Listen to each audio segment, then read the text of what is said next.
Good morning, everyone. Thank you for joining us. We're going to get started here today.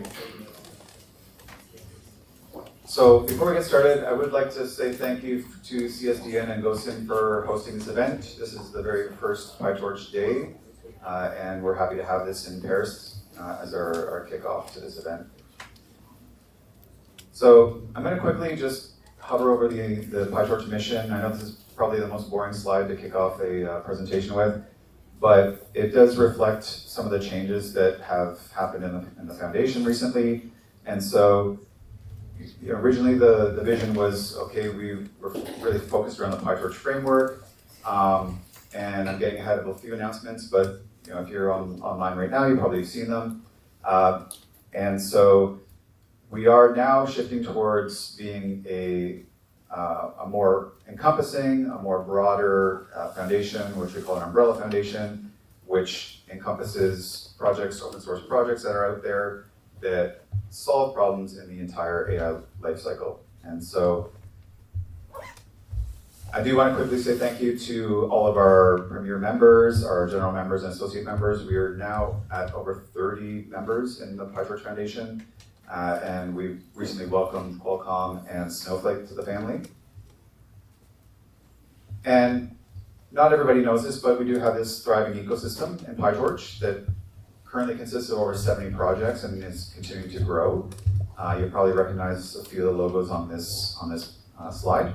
But if you have a project, please talk to us. We are still accepting and will accept ecosystem projects.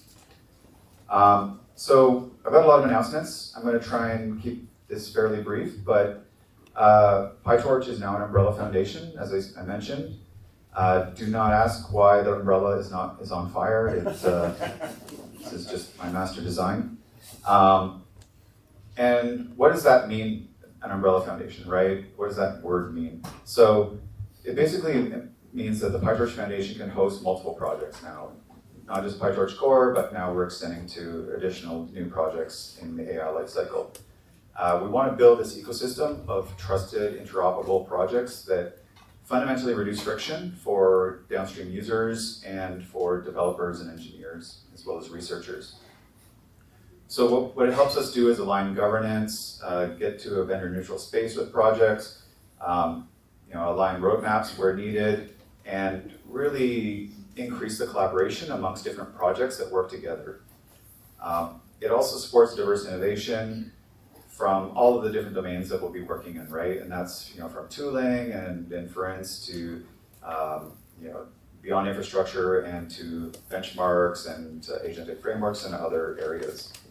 And this really will help the community rely on projects in this ecosystem to have longevity, right? To be reliable, that they're going to be supported over the long term. So here's a quick look at what the PyTorch landscape looks like. We have a lot of different terms, right? The landscape, ecosystem, it can be a little bit confusing, but the landscape encompasses everything. So PyTorch Core is still here today, obviously. And then we've added two new foundation-hosted domains, which are the platform projects and our verticals. And so platform projects are more generalized. They are things like inference and surveying and fine-tuning and training that can be used more as general purpose tools.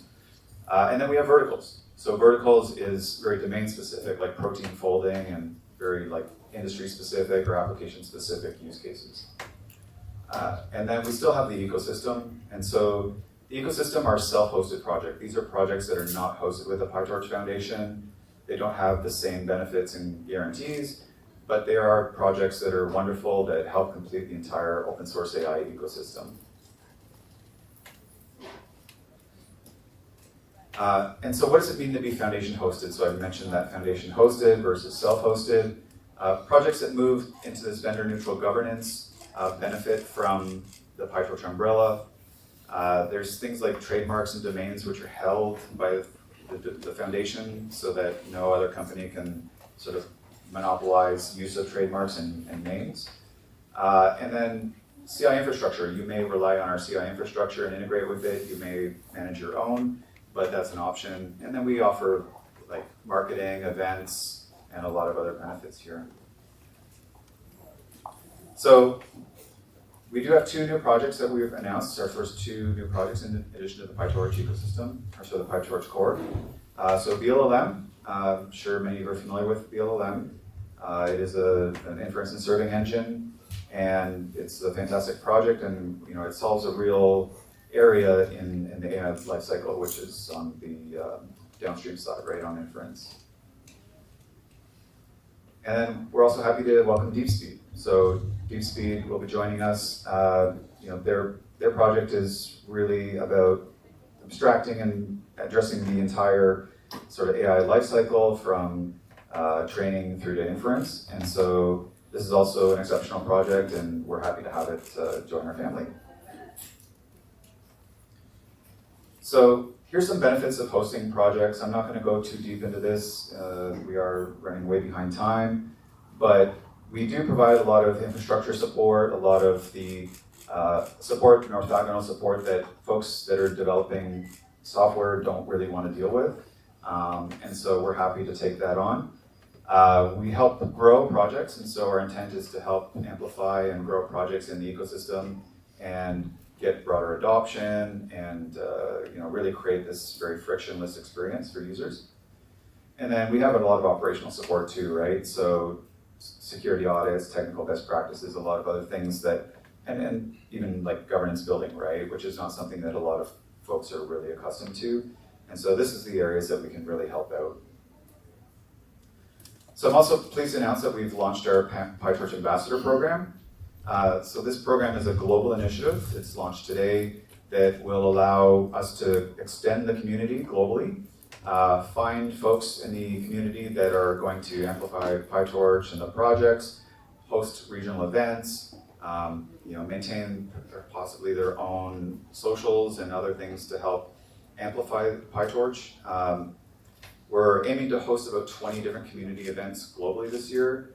And we really want to showcase local innovations, see what's up and coming in projects, and really get really amplify the open source AI ecosystem. And if you want to apply, the link is here. And we also have a new website. Some small changes, but obviously now we're an umbrella foundation. We have multiple projects, and so we've made some minor adjustments. But this is a more responsive website. It works a little quicker, and we're happy that we can get something out here that will allow us to be a little more agile and get our projects into the public domain. All right, so events. So you're obviously here at PyTorch Day France. We have PyTorch Day China coming up on June 7th in Beijing, and we'll also be announcing a PyTorch Day in India as well this year. And obviously we have the PyTorch conference. It'll be this October 22nd, 23rd in San Francisco. We're at the Moscone Center. It's an amazing venue. Please join us. We are actually creating another day this year, so a day 0 event, which will be our summit. And so we'll have the Measuring Intelligence Summit, we'll have an AI Infrastructure Summit, and then we're co-locating the Triton Conference. And then we have a half-day event for startups. We'll be doing the Startup Showcase again this year, but with a larger assembly of VCs and folks that will be able to help grow your projects and funding. And then that same week, we are organizing Open Source AI Week. So this will be the first year for Open Source AI Week. And we're working with a lot of different partners in the open source space to make this event happen. It's actually 9 days of open source goodness. So what's next? Quickly going to stop on this, but not spend too much time. In my keynote, I talked about the 4 domains that we're looking at the LF. These are the 4 domains that we're looking at within PyTorch. We really want to build a very strong and cohesive AI ecosystem. And so all of these domains and the categories of projects are what we're really exploring right now. And we have some upcoming program launches. So PyTorch Foundation continues to grow. We're going to be launching a Speakers Bureau in June. And this is basically get speakers into events, around the world, high quality speakers that can present on their materials and talk to what we're doing at the PyTorch Foundation. Those may be ambassadors, they may not be ambassadors, but we're looking to amplify that program. We also have an OSPO, an academic outreach program, which will be going on starting this summer. And that program is fundamentally connecting us with AI research labs and getting PyTorch into the hands of developers and researchers and engineers. And then training and certification will launch at the PyTorch conference, and folks will have an opportunity to do training and certs on site. And so with that, I'm going to close out. If you aren't a part of the PyTorch community, please join, scan this QR code, join on one of our socials, and we'd be happy to have you. All right, thank you very much.